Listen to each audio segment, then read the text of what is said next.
Hello, everybody. Welcome to the Wild Bunch Talk Show. Me and my brother, Bashief.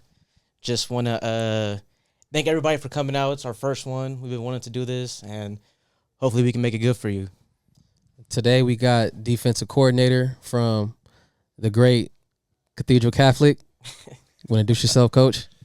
Yeah, John Montali. I've been the defensive coordinator at Cathedral since going back to the uni days since 1997. So, back when you guys were either not born or really small. So, one of the old guys. Yeah, I'm born '92, man. So he was definitely there, long time, man. Like I said, man, I appreciate you for coming. Like I said in a little intro, always appreciated and kind of looked up to you. Your defensive intelligence, is always showed because, like I said, I watch a lot of film and we play a lot of common opponents. So I was able to watch your work and really closely dissect it because, like I said, a lot of my game plans come from watching other defenses. You know what I'm saying? I'm still kind of mad at you because last year we was playing a team that ran the wing T and you wouldn't help me out, man. I was wondering what's up with that. You guys did okay. You don't need my help, obviously. State champions, man. In case you don't know, man, we was playing Cathedral, and I texted Coach Montali, and I was like, hey, man, I need some pointers against a team that runs a wing T because I know he's seen it a lot. But, he wouldn't help me out. But it's all good because it worked out. In our state championship game, we played De La Salle, and like I said, a lot of my game plan probably came from watching you guys play De La Salle. So, ended up coming back full circle. So it's all good. You guys fared better, man. That was well done. You guys played great defense. Appreciate it. So you said you've been at Cathedral since '97? So I first started coach. So I graduated from UCLA in '93, and essentially went back to work with Coach Ron Hamamoto, who's pretty much what is one of the San Diego legends. Yeah, so Coach Dunn, he coached under Hamamoto, and he has nothing but good things to say about him when he had helped Lincoln come back when they had reopened. So indeed, he's the guy. He brought that the southern section mentality to San Diego, having been at Long Beach, Jordan, and Servite and some of those other schools. So when I was a player, I played under him in the late '80s, and then came back after graduating from college, started coaching football. So that was 1993. I was just a DB coach in 93 and 94. I became the D coordinator in 97 when Sean Doyle took over at uni. And then obviously I was there and then progressed to Cathedral when uni shut down. So we've been there since 2005. So, essentially, 30 years of coaching. Maybe it's time to retire. It's been a long time. Oh man, you got quite a long time, man. The game hasn't passed you yet. It passed a couple other people, but it hasn't passed you yet. It seems like you don't have a problem adjusting, man. The reason why I say that is because, like I said, I watch your film, and it's something like one game you'll be in a 3-man, and then you'll switch up to a 40, sometimes even a 50, depending on the personnel and stuff like that. And that's what I think separates good coaches from great coaches. So, like I said, that's why I watch a lot of film, and I see that from you. So, I appreciate that. That's one of the things I pick up. That's why the old days of just like 4-3 cover 2 or a 50 cover 3, those days are long gone. Quarterbacks are too good. Offensive coordinators are too good. So you gotta stay varied, and that's we've been a base 50, but it can morph into as long as the kids don't think you're making huge adjustments. A 3 technique's a 3 technique, and we can run a 4-man front or a 5-man front or whatever. And your kids just have to believe it's part of the package. So, and I think it prepares them for the next level. If you're playing one coverage or one front all the time, you're not making the kids think. So I'd like to think our kids are pretty smart, and we force a lot of academic side of football on them so they're able to adjust to different scenarios. I mean, we all know, as a defensive guy, 7-on-7 in the summertime is, for me, it's not a waste of time, but I don't do very much coaching in regards to telling kids where to go. It's like figure it Let 'em out figure it because out. we're going to end up in a situation in in the season where we're not prepared for something, and you got to be able to adjust. So we've been fortunate having kids like Marcus Radcliffe in the past, and some really smart secondary guys and inside linebackers with last year Victory Johnson and Sean Kagan could get us set and going. And it's not how much you know, it's how much you can get your kids to know. Yep, exactly. So to touch on that, another reason why I always appreciated you guys at Cathedral is because me and Coach Jason Carter, we do a lot with 7-on-7, and you guys were probably the only school who really didn't like hate it and like really go against it when all we were doing was just trying to help the kids and take them do. You guys let them do the 7-on-7 thing. You didn't hate on us. You didn't talk bad on us, and that was one thing I also appreciated and always had a respect for you guys, because you guys never did no stuff like that, and you guys understood the picture of what we were trying to do. Well, it benefits us. I mean, in reality, it's like you guys do, so much work in the off season and getting things and tournaments set up. And look, I mean, it's like you're coaching kids and kids are out there playing. And we've had some great kids. I mean, Deshaun Swafford, and a number of kids. Yeah, I mean, unbelievable player. So look, I mean, we're all, I figured out, I don't know, at some point that we're all in it for the same reason, and maybe, I mean, they used to call me the ambassador sarcastically years ago, because I don't know if I hated everybody or if everybody hated me, or if it was, somewhere in between, but, I would have battles with Rick Jackson when he was the defensive coordinator at Madison, just shouting matches at stupid, meaningless 7-on-7s, and then kind of figuring out that, look, we're all kind of doing this for the same thing. And, you progress in coaching and, as a parent, and you learn a lot in 30 years. But, yeah, I mean, look, I feel fortunate that our guys can go, and play for coaches that know what they're doing. And our rule is like, look, if we have something, you don't miss Cathedral stuff for anything else. But if we don't have anything going, go play, go learn. And there's some other schools that and other coaches that, they try and have these kids sign contracts, and you'll only do stuff under this umbrella. And I don't know, to me, it's like, we don't control their every move. Go play, go get better, go get somebody else's perspective. You know what I mean? But the bottom line is, when you're here, you're going to do it the Cathedral way or the Lincoln way or whatever. And we've been better for it. See, and a lot of coaches think that, we just try to take them and just try to teach them totally something different and stuff like that. At the end of the day, a cover 3 is a cover 3. A cover 2 is a cover 2. And a cover 4 is a cover 4. It's just different terms and tags and stuff like that. But at the end of the day, it's the same coverage. You know what I'm saying? Absolutely. So one thing I always did when I had got kids from other schools was ask them, like, hey, what does your coach tell you? So I can kind of try to make it make sense in his terms. So when you go back to the season, it does help you to run it kind of how he wanted to run it or stuff like that. You know what I'm saying? So that was one thing we did to kind of try to help the kids get better when they got back to their 100%. Team and stuff like that. And, it's funny because our kids will come back and they'll be, hey, coach, do you want to, banjo this? I am, I'm not a terminology, like all of that stuff, like Deontay Lee, I know he's your guy. I love him, man. Boy. That dude knows his football, man. And I mean, like, I see him on Twitter and all this terminology. I'm like, you know what?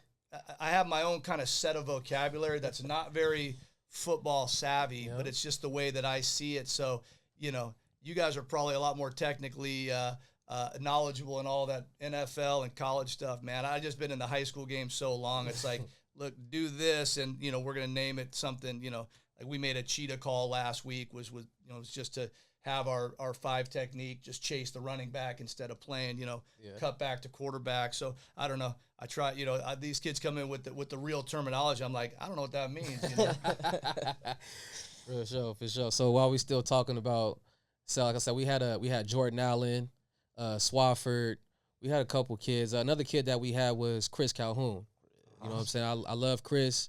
Talk about him for a second. One thing I loved about Chris, that like when a kid plays a linebacker spot, linebacker is a instinctive position.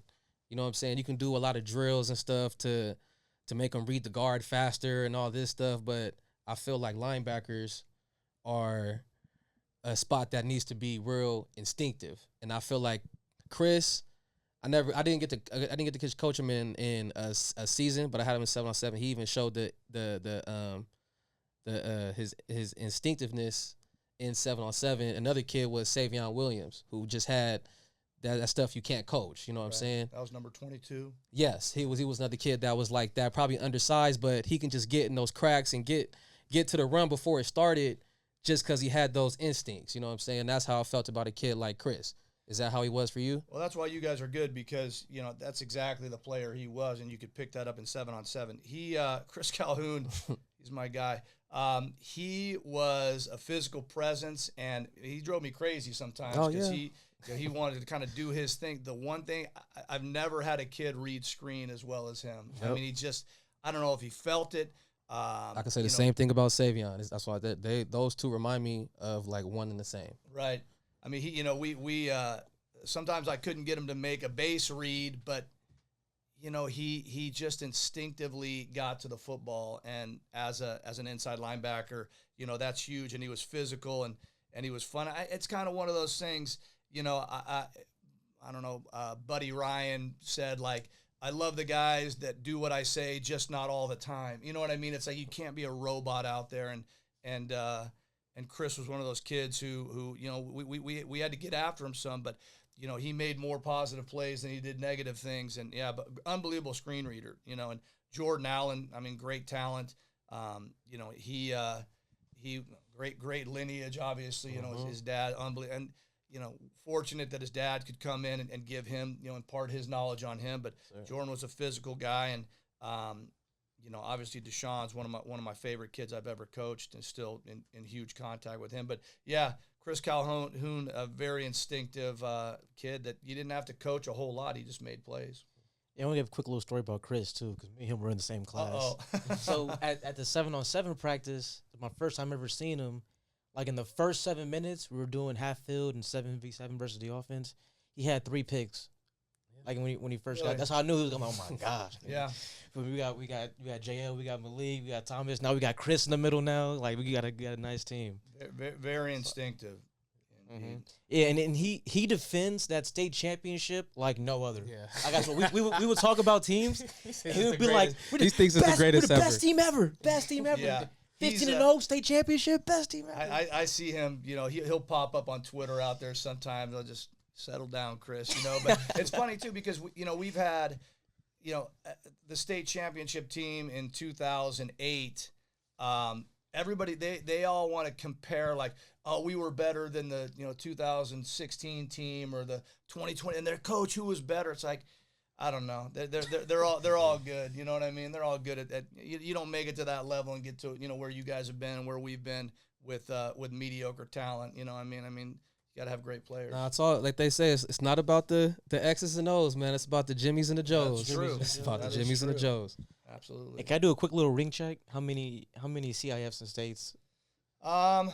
Go ahead, pop it. Don't be humble. Hey, come Don't on. be humble. Come Go on. ahead. It's about you. So we have three state titles, and then we lost to that Folsom team in overtime that was scoring like 60 or 70 a game. That was one of my favorite games we ever participated in, and we were on the losing end of it. And I think it's 12 San Diego CIF section titles. 30 years? And again, that's a tribute to Sean Doyle. And I'll tell you, the interesting fact is we've never lost a CIF championship. So I think we're 12-0 in those, and we're 3-1 in state championships. So it's like we tell the kids, if we can just get by the semifinals, the finals will take care of itself. So that's a tribute to him and his program. I mean, he's the guy. Okay, so 30 years, 12 CIFs, 4 states, and these are all like they all spread out between different decades. How do you keep a team that dominant and that disciplined for so long? Well, I see on the coach's corner, which I'm more of a voyeur on that. I keep my mouth shut. Everybody hates cathedrals, so it's like, I try and keep my mouth shut. You guys are my guys, but, for the most part, there's, it's hard to say anything on there if you're a cathedral guy, because you're going to get ripped. But we're kind of getting that treatment now, so I get it. Yeah, exactly. Get in line, man. it really is program versus season. You know what I mean? Sean Doyle, continuity. I mean, we've been together. He was a coach when I was a player.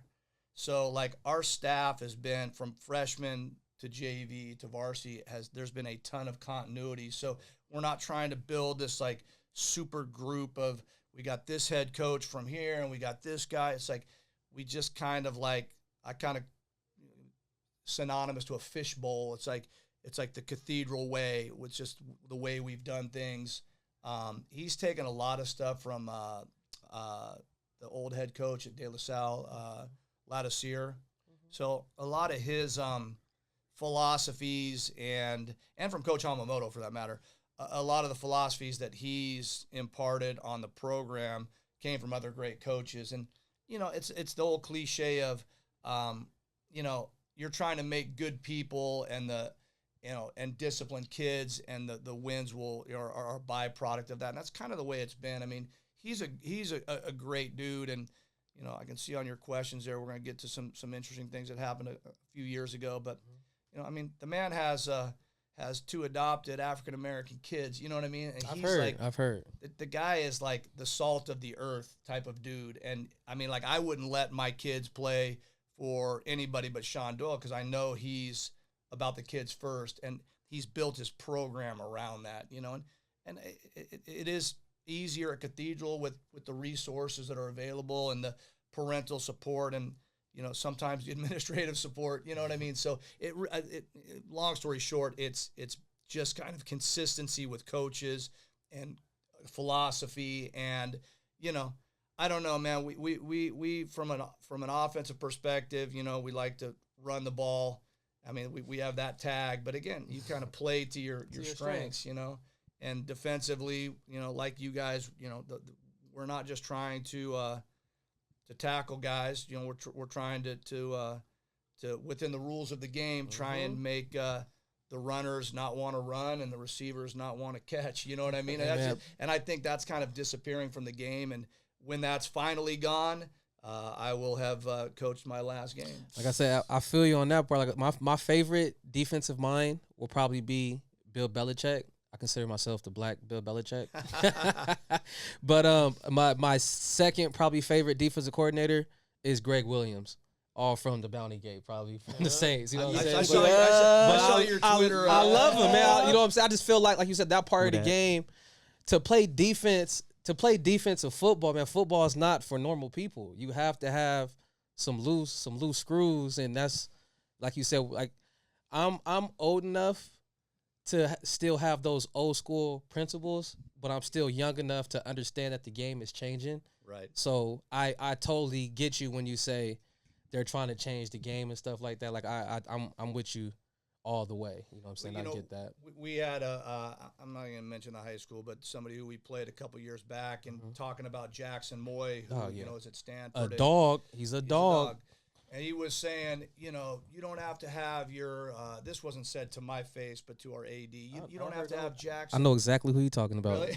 Go ahead and tell your story. You don't have to have Jackson Moy, you know, peel back and chase a ball carrier 25 yards downfield and put an extra shoulder pad on him. You know, he's already being tackled. It's like, well, that's why you guys are you and we're us, because if he doesn't do that, you know, he's not going to be on the field. I'm talking about, Coach. Hey, that's what this platform is for, man. Pop it. Yeah, I mean, Pop it. To me, you make up for a lot of mistakes by just getting 11 guys to the ball and getting there with the intent to, you know, it's a game of punishment. You know, it's not lacrosse and football, still football. All that stuff. I mean, those are great sports and they're physical sports, but football is, you know, it's imposing your will on somebody else and making them, you know, not want to, like I said, carry the football. I got you. So, like you said, we talked about you being a defensive coordinator since '97, right? Correct. Have you ever thought about being a head coach yourself? You know, the question's come up a few times, and the only I thought about it for about 5 or 6 minutes when Bishop's long ago. This is before our 2008 state championship had a coaching vacancy. that it ended up being taken by Mike David, who was I don't even know, but when Modern Day Catholic, when Marian Catholic, he was their head coach prior to Matt White and had some great seasons. So he's a heck of a coach. Bishops called me up and said, hey, would you be interested in possibly being a head coach? Why don't you come walk around the school and take a look? And I went up there, and, after looking around, I kind of went back to the old principles of I like to coach. I don't like the administrative side. I don't, hey, look, parents are parents. I mean, obviously we're parents, so I get it. I don't really want to deal with the parental side of it, the administrative side of it. All I want to do is coach kids, and I get enjoyment out of scheming and preparing, and the Monday through Thursday and getting guys ready. I don't want to be, because I've had to be the interim head coach 4 games, 3. I don't know, was it last year, the year before? No, it was the year before that. And then 1 the previous season. And it's just not fun. You're dealing with the media and buses and I don't know, all the stuff that I don't want to deal with. I just want to get guys to the football and take care of business and then, get ready for the next game. So long story short, that's probably not in the cards for me. No, I feel you too, because this is my first year coaching too. I graduated last year, and then I was hesitant if I wanted to become a coach or not, or what kind of coach I was going to be. And then I just told myself, like right now, like most people, they want to get in, be a DC or something like that, or OC. Me, I just want to just coach the DBs right now. You know what I mean? I don't want to get too much into all that. Just DC, tell me what you want me to work on, what we're going to do for the game plan. I'll get them ready for it. So. Right. I kind of get what it's not the head coach jump like you talked about, but I can see where you want to stay at for right now, what you don't want to do with. 100%. So me, I totally get what you're saying. People always ask me, do I want to, have I ever thought about that too?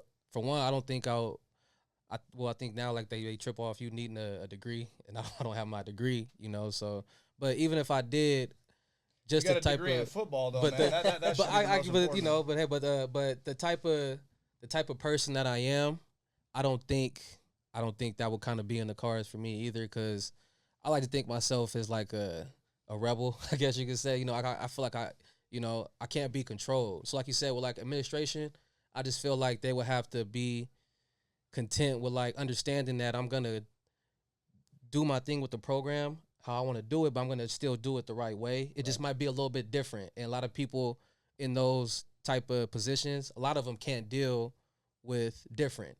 But I would say if like, I know Coach Dunn isn't going nowhere, but like the administrative staff we got right now at Lincoln, they're behind everything from the AD to the principals to Miss Melissa, Miss Brown.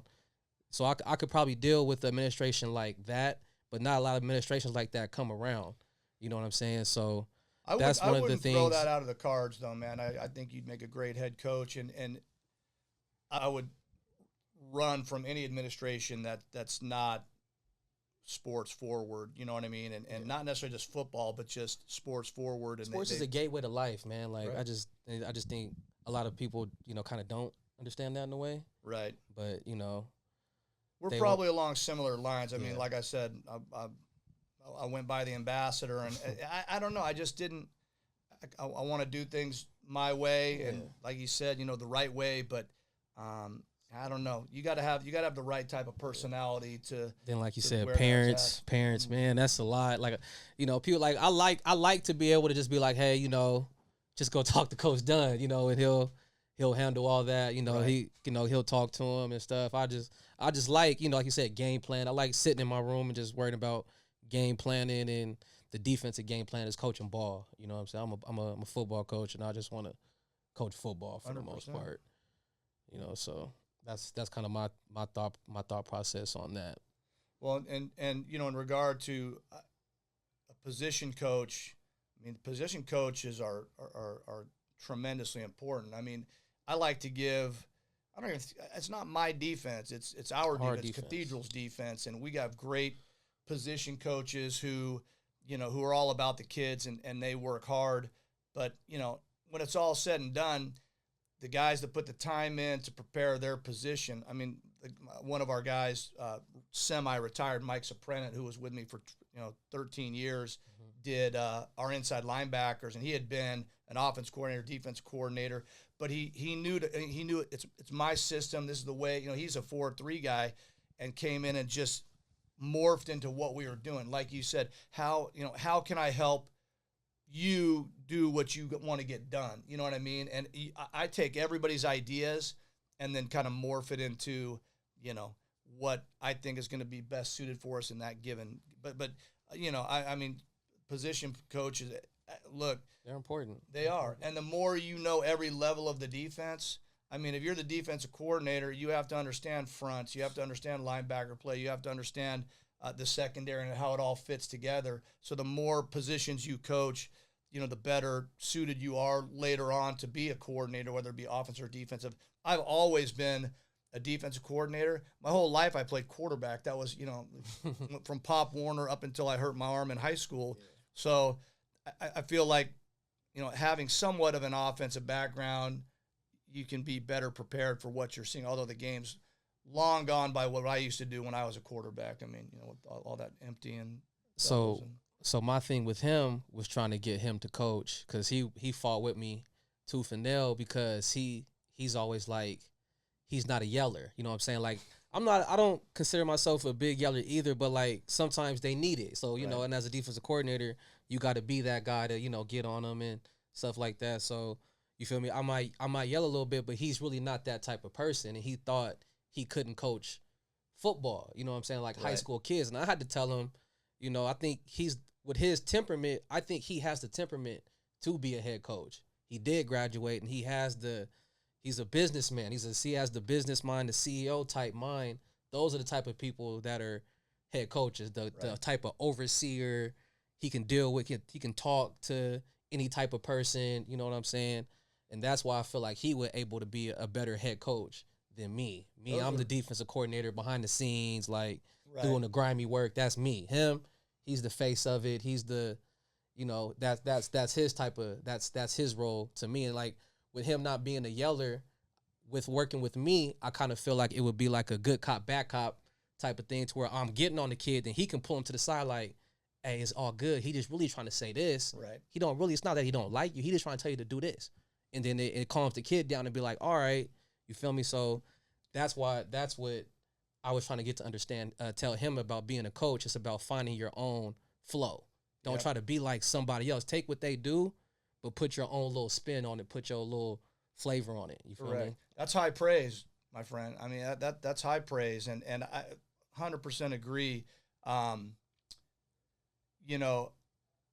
It's back to Sean Doyle. I mean, it's like that guy is the most positive. He's the glass half full guy, and I'm the glass not so much full. But I'm also not a big yeller. I think, if you gain the respect of your kids, look, I mean, we're going to get after kids and use some tactics to make sure, we're getting the job done. But with that being said, you get a lot more out of kids today with a kind of a positive outlook and the positive coaching, as opposed to, the old Pop Warner, George Halas, like just berating kids. It's just, the game's changed. And I'm going to tell you, the number one thing that changed me as a coach was having kids. When you're young, I mean, I'm 23, 24 years old. I didn't have any kids, and you coach the kids like they're, like it's a Madden game, like they're robots. You know what I mean? It's like, what do you mean you can't, get in there and do it? Or, you're a little bit banged up, but now you see it a little bit more. And it could be from playing time to, whatever. You treat kids like you would want coaches to treat your own kids. I'm going to tell you, the Rob Gilster from Valley Center, great coach. You can hear that dude from the parking lot. I mean, he would be wearing kids out, and it's just not my particular style, But again, it's one of those things where it's how can you get the most out of your kids, and everybody, like you said, has their own flavor, and I think really what it comes down to is transparency. Do the kids believe in what you're doing? Do they believe you're authentic? Because if they don't, they can smell a rat, man. You know, they know. So I don't know. I just, you know, it's kind of the same way I teach in my classroom. I try and be transparent. And it's like I tell the students in my class, I tell the players, I'm going to treat you just like I treat my own kids, because you have to, you know what I mean? And that's how you get the most out of them. And you got to understand how to deal with, you know, great things that happen with a player, and also when they're not playing well, how to handle it all. So I don't know. I think it's partial experience, but partially being yourself. But yeah, man. I mean, look. If I end up at a high school, I'm gonna hire you as a head coach. 'Cause it sounds like you have that temperament. That's he's man. That's the guy right there, man. That's the guy. And then I kind of hear you on the authenticity. 'Cause I'm starting to figure it out now. Cause I treat the DBs. You know, I treat them like college kids. You feel me? I do some of the drills that I used to do, and then I try to be my own self. I don't want to just come. I didn't come in there and just be a yeller, and then they not respect me. Like, oh, he's trying to be like Bashief, or he's trying to be like Carter. You know what I mean? I'm like, nah. You feel me? I'm laid back. I'm still assertive sometimes when they're not doing their job. You know, like my style, I have them compete with each other a lot of competition drills, because that's what's fun for kids. You know what I mean? So that's a way I can get them to still go 100 at practice and then compete against themselves, so that's easier during the games. What's tough, being a position coach or just a football coach is hard, because when you go play soccer, you coach basketball, a lot of practice is playing a form of basketball or soccer.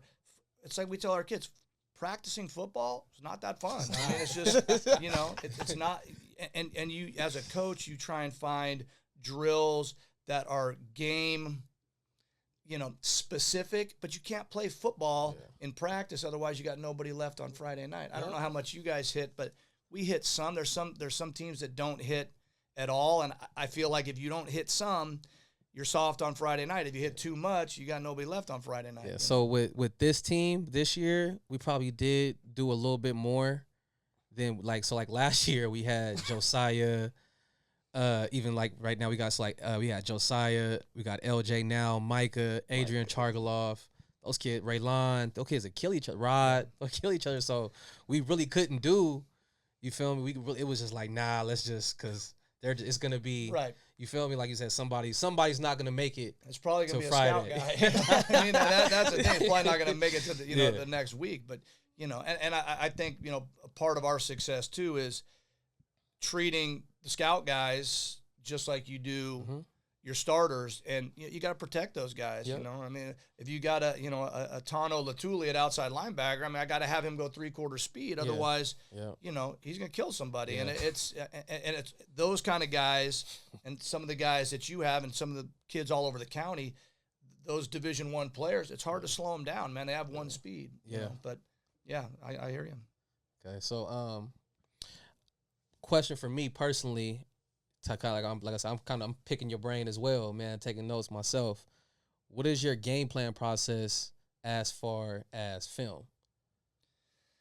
That's a good question. Right before I got here, I was sitting down at the Starbucks over there on Adams Avenue, drawing up cards and whatnot. The Starbucks by my house, they turned into like a grab and go, so I can't sit there anymore. So, you know, football season is a full-time deal for kids and coaches. You know, for me, you know, we'll break down all the film of the opposing team, which obviously is easier in week 1 or 2. It's also tougher because you have so much less data to go off of, but we'll break down everything defensively, down distance, formation, play, you know, player, all of the statistical data. And then, you know, in regard to, I'll make sure I've watched all the film. Some of the other coaches will take a film and break it down statistically and everything, but I'll watch all the film. And then I used to, back when I was younger, from like learning from Coach Hamamoto, I would take every single play that they ran and every formation and every defense that we were going to run and draw up a card. So I'd have a stack, you know, like a ream of paper. Got you. And then I would go through that and pick the things that we would work on, you know, whatever, the best 5 running plays, best 5 passing plays, or whatever.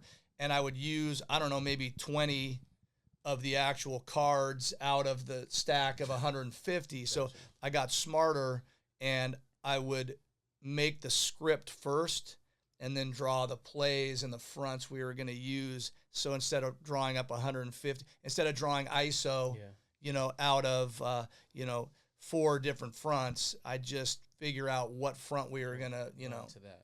And then from that point, I find that watching the whole film, so I'll watch it in pieces to get, hey, this is how they run counter tray or whatever, but I'll spend some time watching an entire game, especially one that's not a blowout. You know what I mean? Like, we'll watch the first half of your guys' game against the Hawaiian team, and then throw the rest in the trash, because the fact of the matter is, when you have a competitive game, you hear that, Carter? You hear that?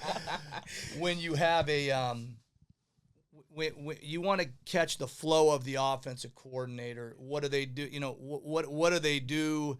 When they're behind, what do they do when they're ahead? What do they do in the fourth quarter? And if you're just kind of looking at it broken down in huddle, you don't get that flow. So that's kind of how I do it.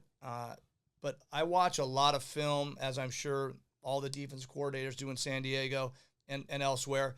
I watch everything first and let it kind of like my brain macerate, just kind of soak everything in, and then start kind of drawing cards. That's why it's hard being a defense coordinator, man, because you're working Saturday and you're working Sunday. I know you. How many kids you have? 5?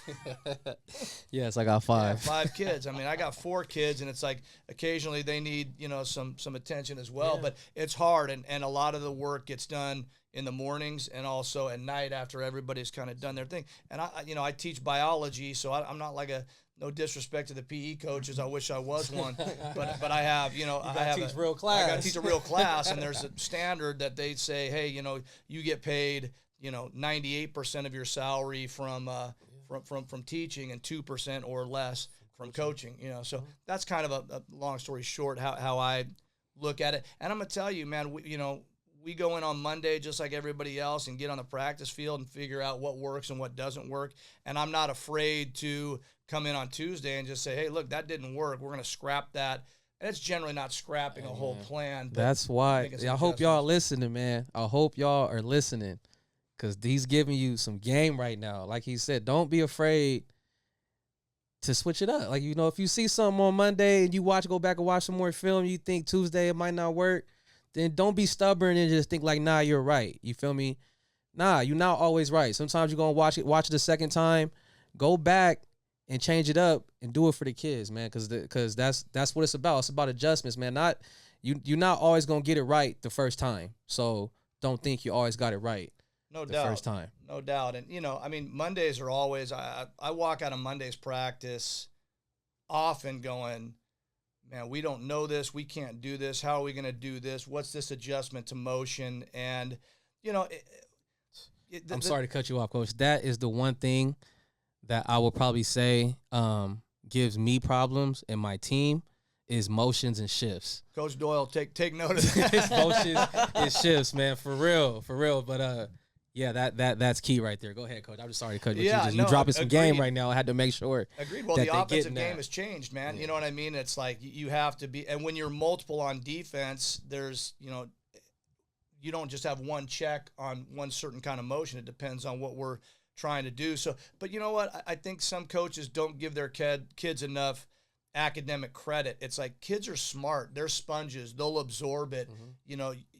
Trust me, I probably used a lot of language that I shouldn't have used last week on Wednesday, where I'm going, we're not absorbing. We've been practicing for Modern Day for 2 weeks, and we're just not absorbing this. And what is the problem? Oh, we got to get back in the classroom. Mm-hmm. And even though it's a Wednesday, it's like, especially early in the season, it's repetition, and it's like I said, it's not what I know. And sometimes I'm like, why can you not get this? And it's like, well, you know what? Because they haven't been coaching for 30 years. We got young guys, and they're trying to figure out, hey, look, when we get this motion or this set or whatever. So I don't know. It's one of those things where it's a week of preparation. It's not Monday and everything has got to be done and solidified, and 3 days of just kind of fine tuning it, man. Monday, Tuesday, we're trying to figure it out, get it dialed in, and then Wednesday we're trying to fine tune it. Got you. So another question. So like when you said, because I kind of go through the same process when you try to find their top run plays.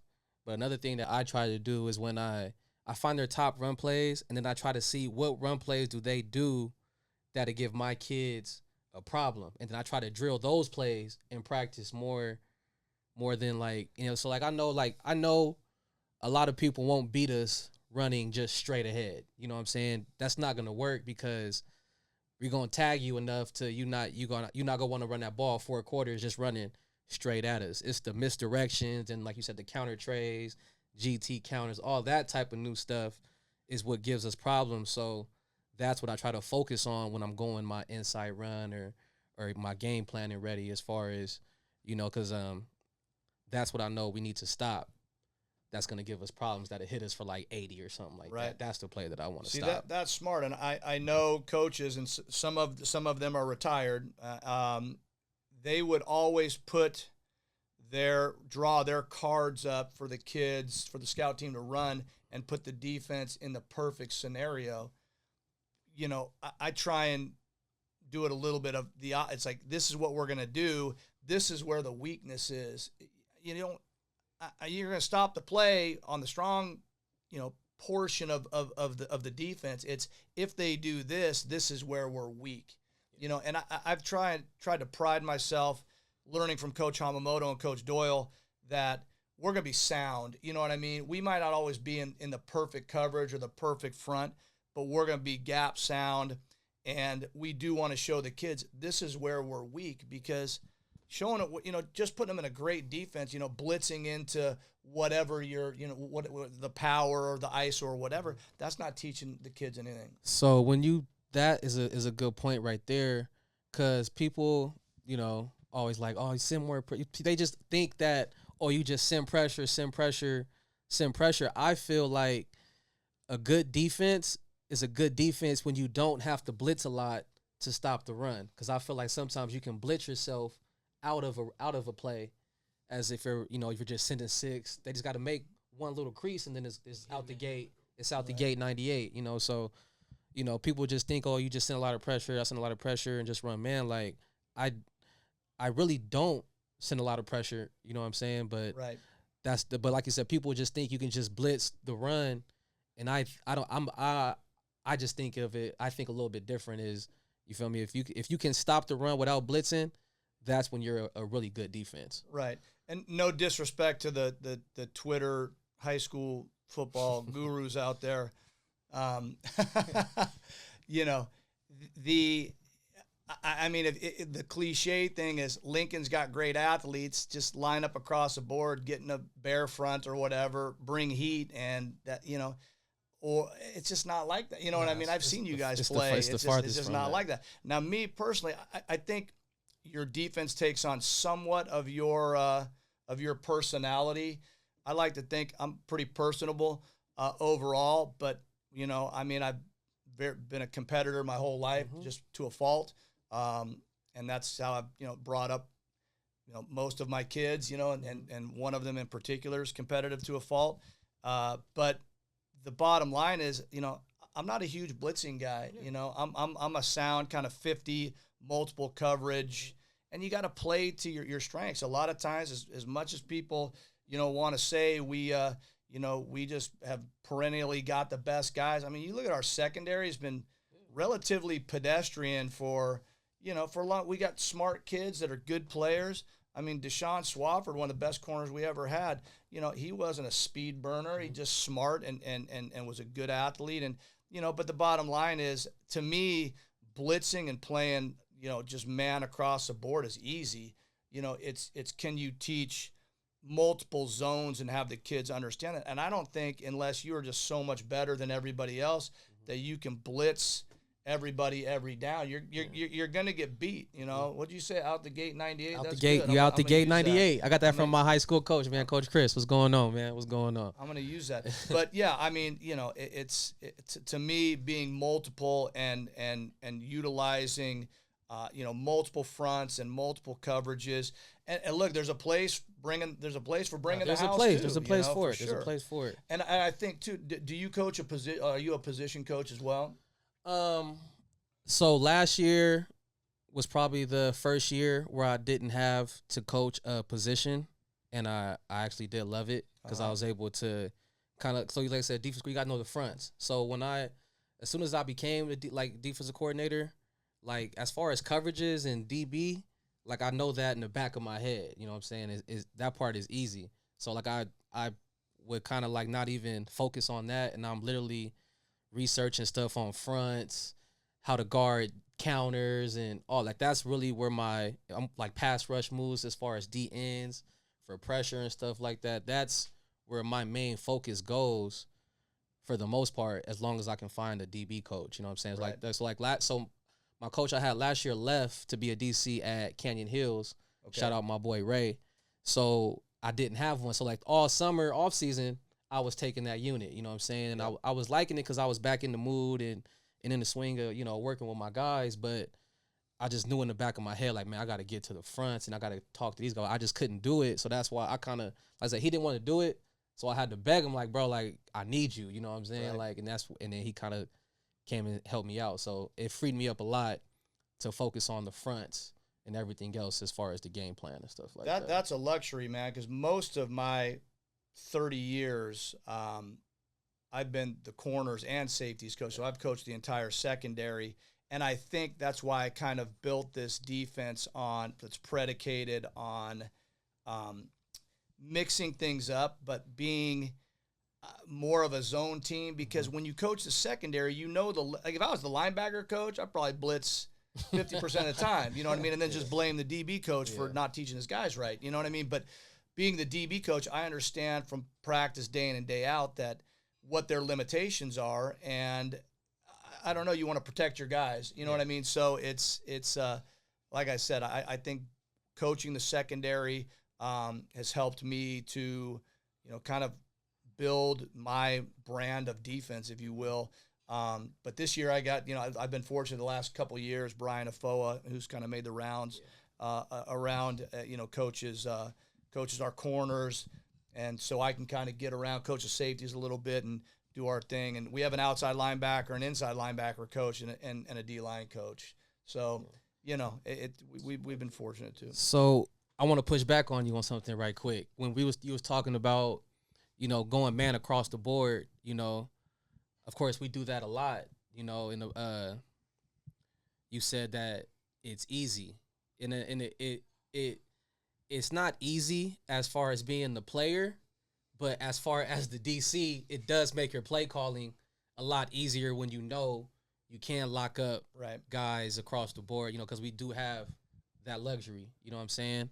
But as a player, it's not easy at all, because how many times have you seen a guy just run a bomb for no reason, knowing he's not getting it, and that corner does have to run with him every time, like that ball might be coming, you know what I'm saying? So I get it as far as that, but it's just like I had this conversation a lot with my coaching friends and stuff like that. It's just like, even my offensive guys now, they'd be like, well, because they get mad in practice, we run so much, man. It's like, well, get open then, and then I'll run a cover 4 or I'll run a cover 3 or something like that. So it's like, kind of like you said, playing to your strengths.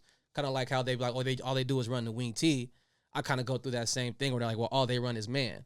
Well, then get open, and then I'll do something else. And the same thing with your offense. Well, stop the wing T, and then I'll do something else. You know what I'm saying? And so Well, when you got Jaleel Florence and Jaleel Tucker, man, you know what I mean? It's like I guess that's what I mean. It's like technique wise, playing man, bump, loose, whatever is a talent and a skill, and it's that's with all the 7-on-7 stuff. That kids are better at it now, but it sure does help to have those kind of dudes that can run. No, you definitely do need the guys. You definitely do need the guys to do it. You know what I'm saying? But it's even just teaching it. It's not even the teaching it, because you got to worry about like splits, if they're this close, if they're in a bunch or a stack. Where's your leverage at? It's a lot of stuff that goes into it as well. So I just don't want people just thinking like, oh, it's just easy. It's not. It makes your play calling easy, I guess, because you can send pressure if you want to and do a lot of more stuff, but well, it's like anything else, man. You got to practice it. You know what I mean? People just think whatever you do, you got to practice it. And that's 100. 2-minute defense, 2-minute offense, throwing the ball out there, kicking a field goal, when you got no timeout. I mean, if you don't practice stuff, you just can't. I mean, I think the coaches that do a poor job are the ones that, number one, blame their players. And probably the best piece of advice I ever got from Coach Hamamoto was, you know what? If a kid's not doing it, then it's one of two things. Either he can't do it because he's not capable physically, or you're coaching him wrong. It's never the kid's fault. So you either got to find somebody else that can do it or be a better coach. And Say that one more time. Say that one more time, Coach. Yeah, it's two things that can happen. Either the kid can't do it physically and you're putting him in a position to do something he can't do, or you're not coaching him right. And that's kind of been our mantra. And, one of those things where you either got to find somebody else or you got to do a better job coaching. It's never the kid's fault. Gotcha. So one more question as far as the game planning and the practice is, how much time do you actually spend on just lining up correctly against a formation? That's a great question. It actually has gotten a little bit easier just because, just like you guys, I mean, most teams we play are doubles, trips, or empty. You know what I mean? That does make it easier. That does make it easier when you get into those two backs and wings and stuff like that. Those I mean, look, nobody's reinventing the wheel. I mean, and I kind of bunch things like this is a trips look, whether it's Trey with a tight end or what. I mean, there's some similarities. That's what I think it makes playing Cathedral tough. I hate when, especially in fall camp, like lining up against us because we don't break the huddle and line up in 3 seconds and then snap the ball while that lineman is moving. We're not going to talk about that right now, but yeah. I mean, it's multiple formation. You know what I mean? And like if you're prepared for it and you practice, you can get lined up. Coach, I got a couple gray hairs in my hair right now, and I can guarantee you it's from trying to control the scout team when we're playing you guys and just trying to break the huddle and sprint to the line of scrimmage and line up and then snap it and run the play right. You know what I'm saying? It's maddening. Yeah. Well, and it's one of, like we said, like when we go against fast-paced teams, Monday we don't try and practice their pace. You know what I mean? We're just trying to get down what they do. But to answer your question, formation-wise, one of the number one things that we do 7-on-7 for is formation recognition. It's the routes and everything are obviously important, and what we're going to do against them is important. But we don't I don't have like a formation recognition period. It's like we do that in 7-on-7. So I'll try and show them everything that they're going to do, which again is normally doubles, trips, and 5 wide. But and what we're going to do. And that's kind of where we get our motion checks and everything down. So it doubles as, hey, we're going to go against the routes, but we're also going to use it as a formation recognition. Okay. Yeah, so question for me now. I mean, you've been a coach for 30 years. You're not the same coach you were at that time. You're not even the same coach you were 5 years ago. True. So if with you now and all the experience you have, if you had to give your younger self advice about coaching or life or anything, what would you tell yourself? And this is for you too. I just after him, but because you're still on the little bit younger side, but not so young. I'm on I'm on the old side. Although I don't feel like that. You know what I mean? Like I look back and like 30. I've been doing this 30 years. It's and I've never taken a break. It's like football, which. Shout out to my wife, Michelle, and my family and my mom and my in-laws, because I couldn't do what I do with the time commitment without like a village of people to, I mean, look, I missed, my daughter's, soccer game yesterday morning because we were, we're breaking down film with the kids at 8 a.m. So I've missed a lot of stuff. So I guess one thing I would say is, shout out to the head coaches that understand that their position coaches and their coordinators have lives outside of football. So, I know coaches that would make make their entire staff sit in a room, and whether you're an offensive or defensive guy, watch every play and every step. And I don't know, for me, a part of it is I know I used to be a lot harder on the coaches and the players in regards to time. Like the bottom line is we break the film up, and they have lives, and it's my responsibility to get us ready to play. And they do a great job assisting in film breakdown, but they don't need to put in the work. They don't need to put in 10 hours of time like I'm going to do. You know what I mean? And a lot of those guys, some of those guys are young and whatnot, but so that's part of it. But the number one thing I think that I've learned is, like I said earlier, these are kids, you know what I mean? And they're not robots. It's not a video game. They have things that are going on, not football related, that affect their play on the field, the academics. It's hard being a teenager, all of that stuff. And so you have to be not only a coach, but you have to be a psychologist. You have to wear a lot of hats to get the best out of your kids, and to understand that, they're humans, and a kid who's a backup or who's a scout team guy, they deserve the respect and the love of the coach, just like the starter does. And I don't think all coaches are like that, so I think I've become more, I don't know if understanding's the word. I've just become, I would want coaches to treat my own kids with respect and dignity, and that doesn't mean I wouldn't get after them, because I'll get after my own kids too, but to do it in a, understand that when a kid's not playing, be open to talking about why and have a reason why. So I don't know, maybe just having more empathy and for all the different situations that can happen. Okay, so I want to touch on 2020 COVID year. We had a great team that year. I thought we had like one of the best teams ever, and you guys showed us we didn't. Real quick, I think you guys whooped us like 44-0.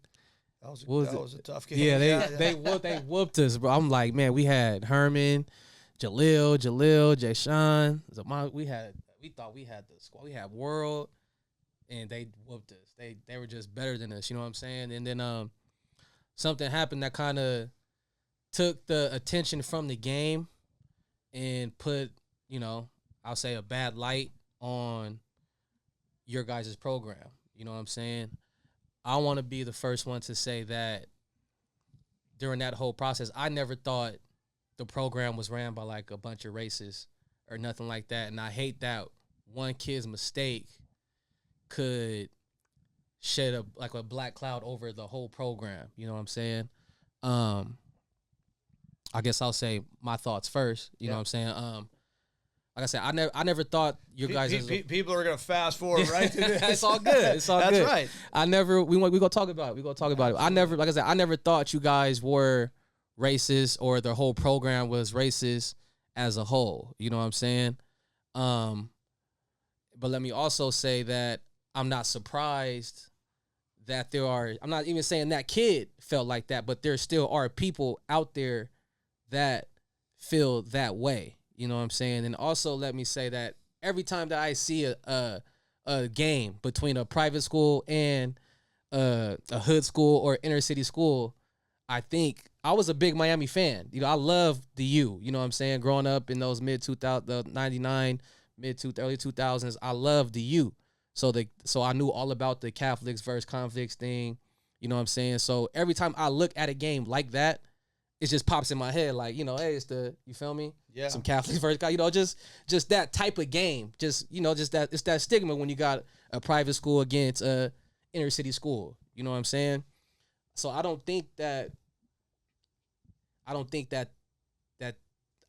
it was as bad as people made it seem, but I also get why Coach Dunn didn't play that game. You get what I'm saying? Because of, everybody took it a certain way.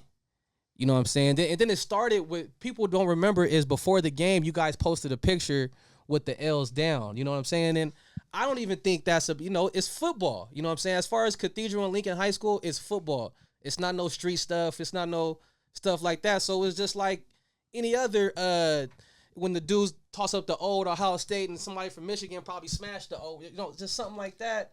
It's all part of the game. So that part, I loved it. I'm like, okay, let's go. It's football. I love that part of the game. You feel me? Everybody's not friends. There's going to be some trash talking. It's football. It's sports. You get what I'm saying? So that happened before the game.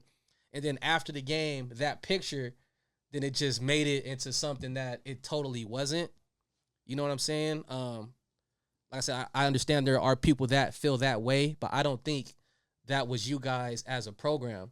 Like I said, we coach 7-on-7 with some of those guys. One of my favorite kids is Derek. We call him Jimmy Woo. We call him Jimmy Woo, little Asian kid. But so he came and played 7-on-7 with us. One of his best friends in high school was Savion Williams, 22. Right. You just wouldn't think it, but if you seen those two together, it's like some was the Hangover, where the two best friends that the world's ever. That's how their relationship is. Like, those two really get along with each other and love each other. That's why I always love the 7-on-7 thing, because we did get some of those kids from your guys and that type of background, the guys from our background, and they come together as one. You know what I'm saying? They form a real brotherhood. You know what I'm saying? So agreed. A lot of people like, yeah, we're probably rivals because we're just like the top.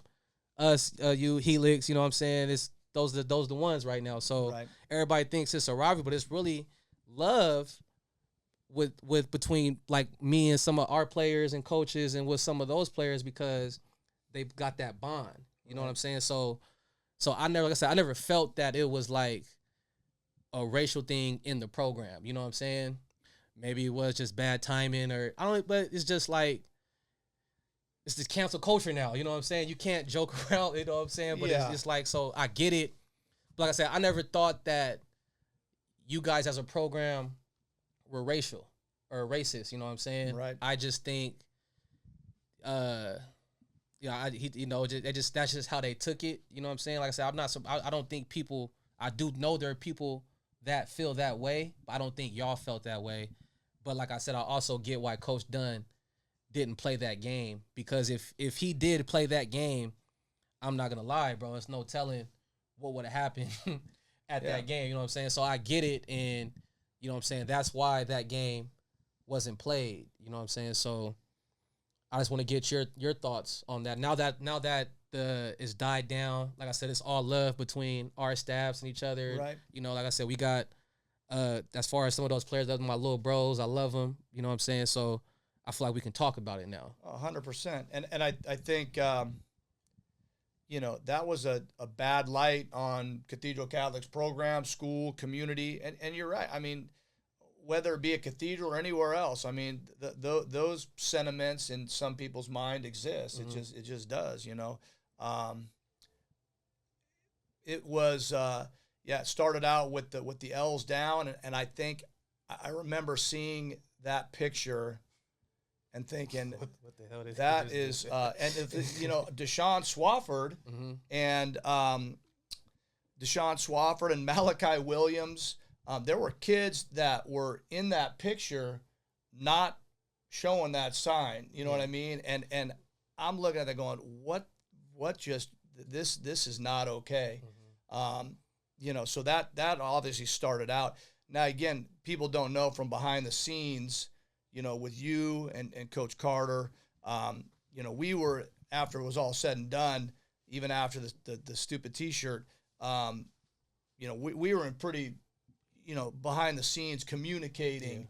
Yeah. So it was kind of like, it was a serious thing. It was just a T-shirt, but it wasn't. And it the thing that bothered me is I remember I had just gotten back from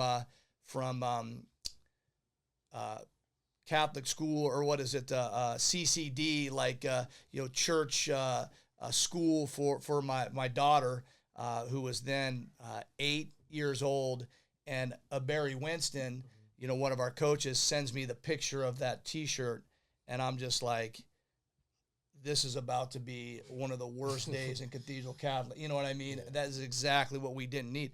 And I don't want to it did get blown out of proportion in the fact that it was one kid, and this isn't, defending it, but word came out. It's like, but these T-shirts were rampant at Cathedral, and the coaches saw this. And it's like, I saw that on Sunday morning coming out of CCD going, this is not good, and I'm thinking, what is this kid thinking? It was the original T-shirt that his dad wore. He went to Notre Dame. I understand. What I mean? But still, you're right. The climate has changed. That is not appropriate. Yeah. And the thing that bothered me the most, and the backlash that I got, like on Twitter and whatnot, from past, there weren't even players, like students that I had. How could you allow that? I mean, just ripping me. And I'm like, you know what? We need to do damage control, and to do that means this deserves an apology. Let's get down there and make this right away. And then the thing I didn't like is because it took the light away from the game, and the players that whooped our ass and won the game. We was kind of talking about the San Clemente thing earlier off camera, and it was kind of the same way. Like, I hate that it happened, because people are like, oh, they should forfeit the game, or the game shouldn't count. It's like, nah, like, y'all won the game. You feel me? Right. It should have nothing to do with the game. And that's the part that kind of bothered me the most, because I said I got love for those kids. Malachi, we keep calling him like Jimmy Whoop, Derek. He texted us like ASAP, was like, bro, like, I'm not with that. You know what I'm saying? They were like mad just as much as us. You know what I'm saying? Right. That's that type of love we have for each other. And that's the part that bothered me the most, is because I know kids that played through that program, came through that program, and I know that's not what they represent. Right. You know what I'm saying? So that's the part that kind of... And that's not what Sean Doyle... That's not we represent as a program. And like we were talking about before, and it's neither here nor there, but this is a man, who built a program from scratch at Cathedral, doing it the right way, and to have... I know I'm not looking at the camera right. To do...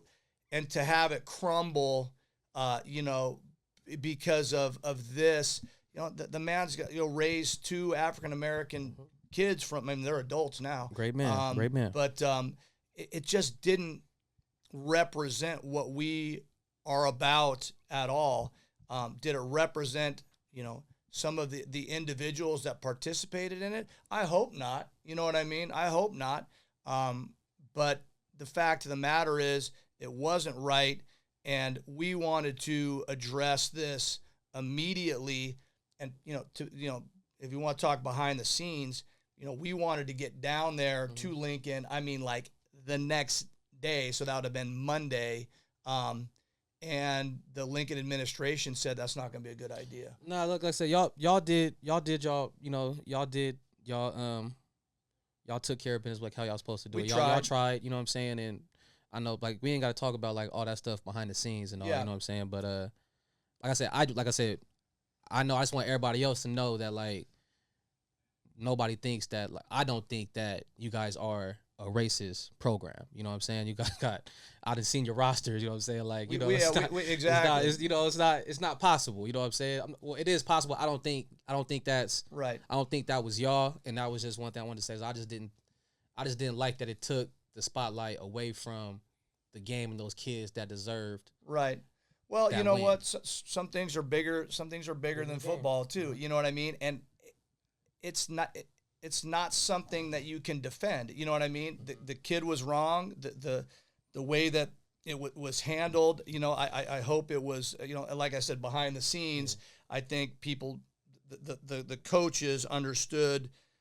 Where that we were embarrassed. We were embarrassed. It didn't represent the Lincoln community. Was rightfully so hurt. And shoot, I mean, the backlash from our own campus. You know, I mean, I'm part of a program at Cathedral that deals with student rights and minority rights and whatnot, and they're just all over me, and I'm thinking, we deserve this for what's happening. Now, how can we fix it? You know what I mean? And I think they say time heals all wounds or whatever, and I think that, you know, hopefully we've done some things to you can't rectify it, you know what I mean, but to at least acknowledge that, you know what, we have to be better. And look, when you're the head coach or you're part of the program and things like that happen, you're responsible, you know what I mean? And I hopefully people realize we try to stand up and take responsibility and make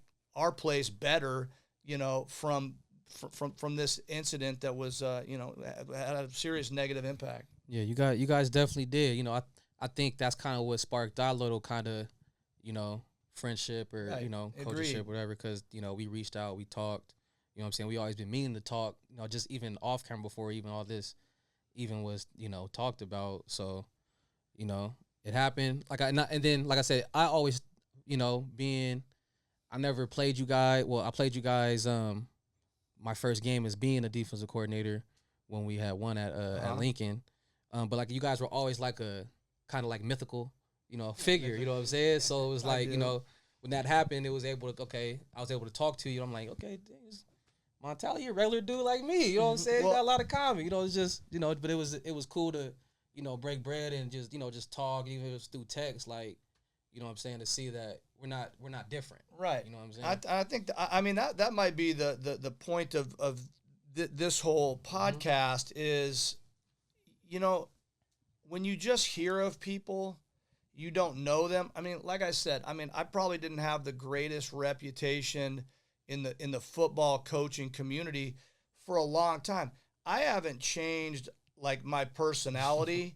It's the fact that, you know, well, you either go to Cathedral or you hate Cathedral, and I think Lincoln's kind of on that same path. You either go to Lincoln or you hate Lincoln. You know what I mean? But to me, it's like we were talking about we're in it for the right reasons. And it's funny when I meet other coaches who have had this, you know, this idea of like what I'm like, they're like, oh, you know what? I mean, this guy's a pretty personable guy. You know, he's in it for the right reasons. You know, I mean, I like to go out and have a good time and, you know, draw up football stuff on napkins and, you know, at Chili's and all, whatever. You know what I mean? It's like that's to me the camaraderie of your own coaching staff and the outside coaches community. I mean, I'll use my guy. Do you know who Coach Kamphonic is? He's a linebacker coach at Madison. He was at Point Loma. He kind of a big, like, I think I met him. you know, I mean, for years, it's like, we wouldn't shake hands, and you know, I've heard, Montali, you're the dirtiest mother, you know, and what from a lot of different people. But again, it comes from that physical brand of football, you know what I mean? And it's like at some point, it's like we shook hands, gave him a hug, and realized that, you know what, we spent years not talking to each other because of competition, man. At the end of the day, he's going to be better. That's like, it. You know, it's That's be top it. dog. So, you know, I think we all, once you get down to the brass tacks and you talk to, you know, another coach, I've never really met a coach in person that I don't necessarily care for. You know what I mean? They're everybody is kind of in it for the same reason. And just want to help the kids, man. Don't nobody get rich off this. Right. We all, you feel me? That's true. Trying to figure out a way, given our time, we all trying to do the same thing. That is true. I mean, Jason Carter, you know, he's my guy. I mean, I have much respect, you know, for him and you know, great conversations with him, and I mean, he's just a straight shooter. And but again, if you hear about him from when he was at La Jolla, it's like, hey man, you know what I mean? It's like, that's why I try not to judge anybody until I meet him. Mm-hmm. You know, sir. So just quick little fun questions now as we're beginning to wrap right. up. Just, you coached for 30 years, might have to go back into your memory for this one. Who are your top 5 favorite players that you coach? Man, that's tough. Doesn't gotta be the best players. That's tough because I don't want to leave anybody. Just your out. favorites, you know. Just it don't gotta be the skill, the how good they were. Just who you enjoy. Who did you enjoy coaching? Okay. How about I give you a few? I don't want necessarily these are my top 5, but these Okay, are these are that's these fine. are the No ones order, that no are order, like, no order. that- That's that okay. just Go pop- give you a pop into pass, my man. mind. We want I 5. kind of put I put Malachi and Deshaun not as a package deal, but because they played in the same secondary, and I still have great contact with those guys. Um, Unbelievable kids and just so smart. I mean, Malachi Williams might be the smartest safety that we've ever had. I can agree with that. I love that kid. When you talk about just coachable and that's gonna do exactly what you say from start to finish.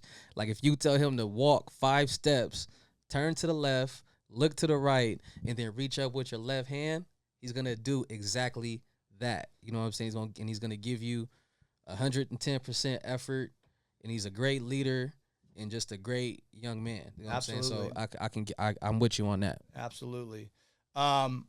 Another kid that comes to mind is Jordan Genmark Heath, who, he ended up at UCLA, so he's kind of a guy after my own heart. But, he was just an interesting story coming from Sweden and coming to America to pursue the dream of playing football. He actually lives right now in Reno with Coach Doyle's son. So, like, I had an opportunity to see him recently, and unbelievable player, but just a great kid. We have an options program at Cathedral that deals with we have a special education department where we have kids with all kinds of learning differences, all the way from Down syndrome to autism and whatnot. And to see him interact with some of those special needs kids, I mean, just a great human being. I'm not gonna cut you off, but I ain't gonna lie with him. When they was telling me he was from Sweden, I didn't believe it. I'm like, man, no, he's not. He's from Southeast or something. Like, you can't tell me this dude's not from here. And you know what his Twitter handle was? Swedish black guy. Yeah, that's crazy. Yeah. I couldn't believe it, but nah, he's a good one too. Go ahead, Coach. Yeah, go ahead. He was a stud. Last year's defense was solid. The previous defense, one of my favorites of all time. And a handful of kids, stand out and were guys that I enjoyed coaching with, because they're good. I mean, Tano Latuli and Harmon Savanea, Victory Johnson and Sean Kagan, all great guys that that I love to coach. And really it's the great thing, and I'm sure you guys have it at Lincoln. Is you can see, like, on the playoffs, a game on the week of Thanksgiving, how many guys are at, your walkthrough on Thanksgiving or at your game on the sideline of all these alumnus that came back. And you know what? It's a tribute to Sean Doyle. I mean, it comes down to the head coach, developing these guys and making them want to come back. And be a part of, be just still immersed in the Cathedral football program. Obviously, I couldn't forget about, like a Tyler Gaffney, who is, that guy was a beast. The best high school football player I've ever seen, and a close, second in regards to, guys that impacted our program positively. Sean Poma, who was hell on wheels. He was a guy. We go back to the old days with Carlos Quentin, who ended up being a two-way or a baseball player at Stanford and a Major League Baseball player. Great human being, all the way to Justin Green, right? For coaching at Montana, he was one of the first. It's funny, short story about him when he was a sophomore, and we were going against Lincoln in 7-on-7, and all of our uni kids were just being pushed around, and they were so intimidated. Justin Green, as a sophomore, walks out there, and I think they try to jam him on the line, man, and he might have caught one in the chin, but got up, and he was because he was a Lincoln area kid, just an unbelievable person, unbelievable human. So I know I left out 10,000 different guys. I know it's hard. I know it's hard. But this one you're not gonna get a pass on. Okay. You're gonna need a answer. Okay. Your favorite coach ever, youth, high school, Oh, whatever. Without a doubt, is Coach Ron Hamamoto. Gotcha. It's not even close. He's the guy, for better or worse, that got me coaching football. You know what I mean? And gave me. And I'll tell you, we had a love-hate relationship when I was a senior in high school. I'd like to think I was a good football player, but I hated lifting weights, and because I wasn't good at it. You know what I mean? I was a spindly dude, and I felt like I hit and I ran. I was athletic, but I just wasn't that strong, like in a weight room sense. So I hated doing it because I wanted to be known as a guy, and I was on the field, but not in the weight room. So I kind of was like, I don't want. He used to drive in the summer times. If I didn't show up to weights, he would drive to my house and pick me up. Gotcha. And when I graduated, I remember we just didn't like each other. I mean, he tried to pull the best out of me, and I hated him for it, to be honest with you. And when I came back to uni to coach, he didn't even offer me a position. He just said, and I know he had positions. He just said, I got a job you can come help out with the freshman program. So I showed up. I know he just wanted to see if I was going to show up and consistently, or if I had grown up at all. And I showed up every day for a week, coaching freshman running backs. And he's like, hey, I got a job for you. I want to promote you you can be the offensive running back coach. So really, I just traveled around with him. I was his offensive lackey. I didn't even coach the running backs. I just was kind of with him. He spoke at a ton of clinics. I was like a Hamamotoite. I just kind of followed him around. That's kind of where I learned, my love of coaching football. Mm-hmm. And he ended up going from a guy who, we just butted heads in high school to being one of the guys in my wedding. You know what I mean? 12 years later. So he's my guy. Not just because he's Japanese, man, but he's like, everybody's got like a Mr. Miyagi. Yeah, you know what I mean? I can see that. And, it helps he's Japanese. It kind of fits the narrative. But he's been that guy to me, a great mentor. For sure. The way, so you and Coach Dunn, you guys kind of talk about him the same way. So I believe it. He's the guy, and he's still coaching. Mm-hmm. He's still doing his thing, and I don't know. He's a guy that will wear you out. I mean, he's old school. As a coach or a player, he'll wear you out, but he'll also he'll go to bat for you and do anything. I think that's something that kids, if they know you're genuine, like we talked about, they know you'll go to bat for them. You back them up, and you're gonna love them. That goes a long way. Gotcha. So, as coaches, we try to help everybody that we can. You know what I'm saying? But as we all know, we can't help everybody. Right. You know what I'm saying? So, who was one kid that that you knew he had it, but you just couldn't save him, or you just couldn't help get him right? And then what was one thing that you wish? And then the second part of that question is, what is something you think you could have did more? Just to, like I said, this the point of this podcast is to help give your experiences to the next coaches coming up behind you. You know what I'm saying? So I feel like all coaches have a certain kid like that. My coach told me I was that kid. You know what I'm saying? So right. So who was one kid that you wish you could have, did a little bit more for? You tried to give him everything you could, but it just still didn't work. And that's a good question, man. I don't know if I could pinpoint necessarily one individual. There's probably a lot. Mm-hmm. We do our best to get guys to the next level, just like everybody does. I would think. I think I probably at times lacked.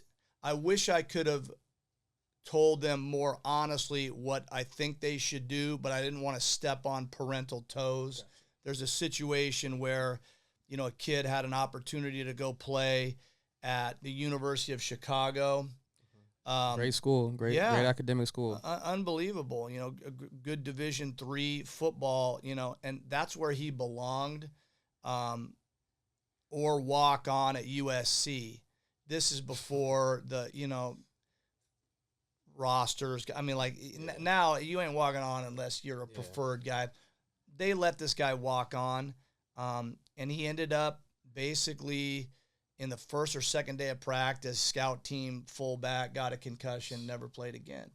And I do look back on that and go, I wish I would have had, I wish I would have been a little bit more mature, a little bit older, and tell this dad, or the kid or both. It's like, you're making a mistake. You know what I mean? This is the level of football. Everybody wants to be a Division I guy.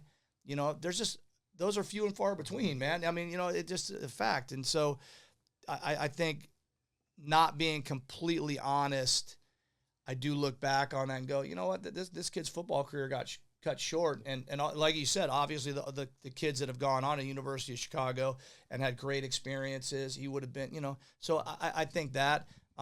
The other thing is I think just in general, when you're a young coach and it all kind of circles back to,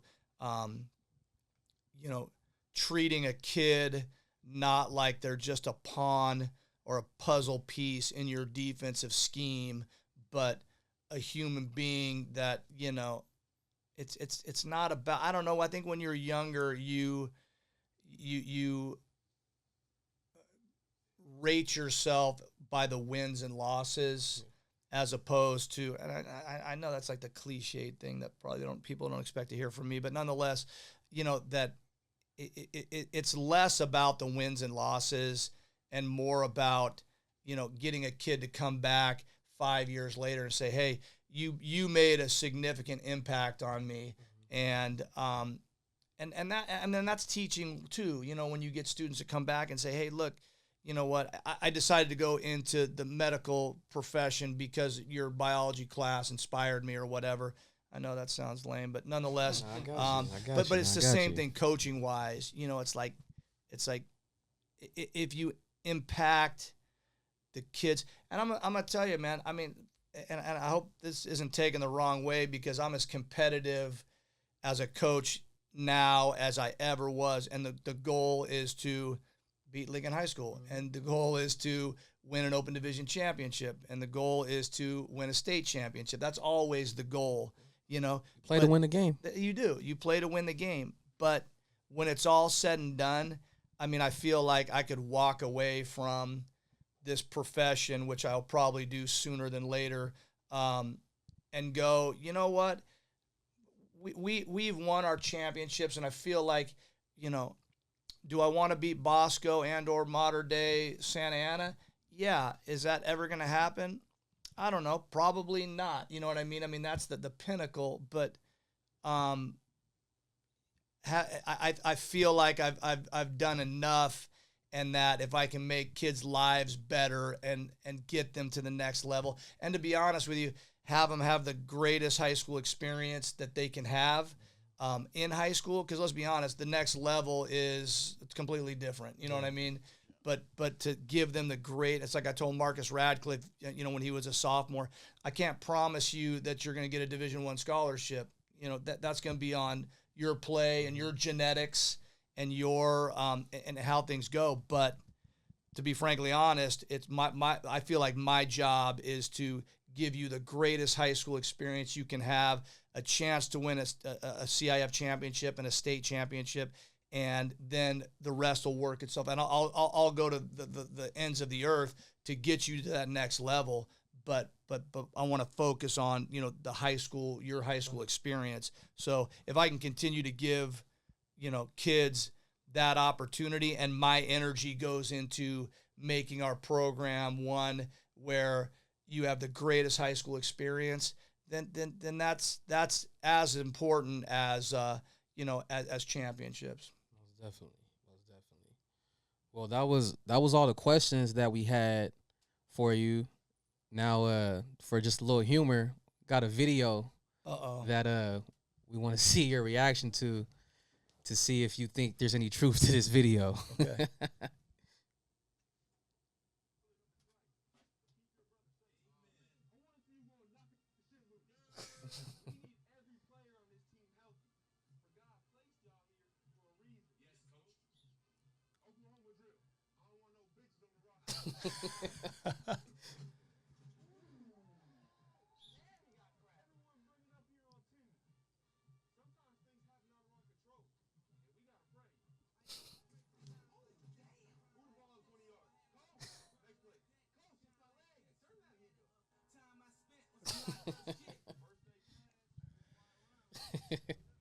That's pretty good.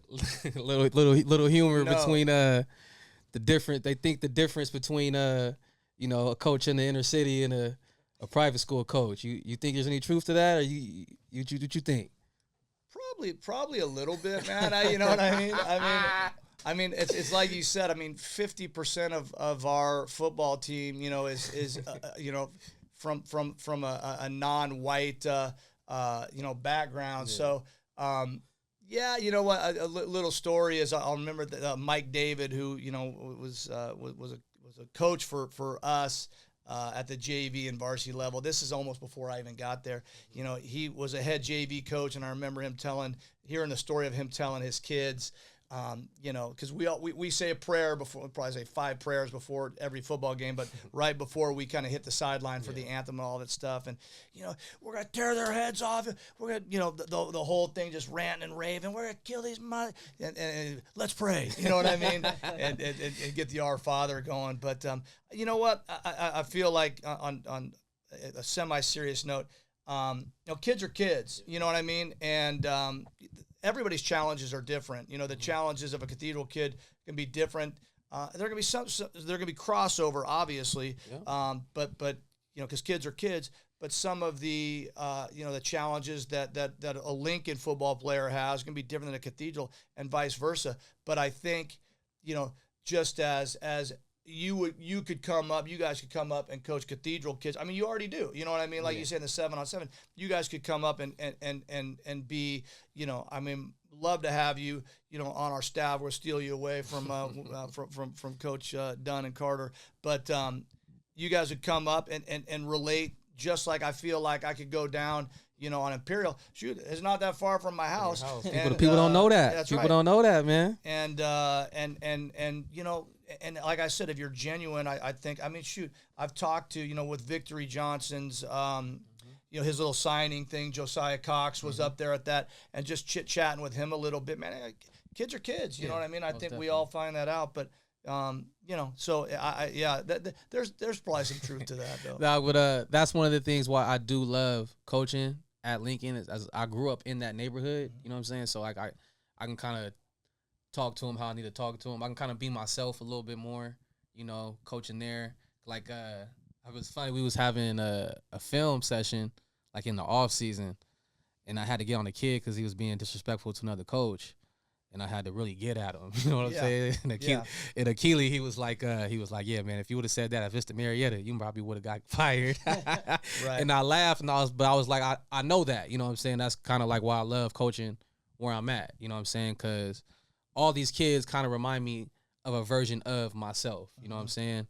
Like you said, with your high school coach, I was like a love-hate thing.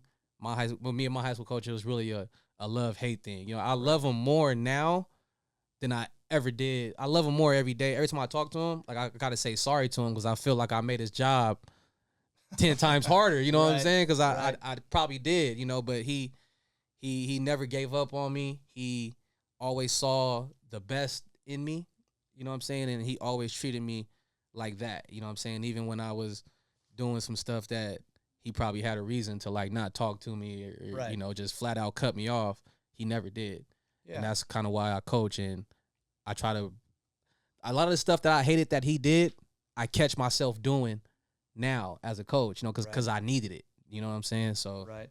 Well, and part of it, I think, is it doesn't matter where you are. There's plenty of – private schools, or I don't know what the right term would be, but schools that are deemed, north of the 8, or whatever, that are undisciplined programs, and they don't perform as they should. So I know you and Jason Carter, run a tight ship, and kids respond to that, and it's kind of like we're all the same in the fact that if a kid isn't gonna do what you're asking him to do, or they cross that disrespectful line to another coach or whatever it is, that they're taken care of. You know what I mean? And there's not, it's whether you're the best player or you're the 100th best player, we try and treat everybody, the same with that standard. And kids are kids, man. They need that, and I'm not like a huge disciplinarian, like screaming. But again, if kids know, they just want to be talked to with some respect. And if that doesn't work, then, we go about things a little different way, whether that be, running the H gasser for us was, the Hamamoto gasser, which still exists today. You know what I mean? So there's ways to get kids to do, what you want them to do, and have them understand that you're doing it because you respect them and you're trying to do it for their best interest. Yeah. One more thing to add on to that is I feel like more than X's and O's, I feel like the secret to coaching is just getting players to buy in, to make sure have them do whatever you want them to do. And once you do that, then you take off and you can do whatever you want to do, and the success 100%. will come. That's more than everybody knows. A lot of people know X's and O's, what what play to run or how to draw up a play or what this play is supposed to look like.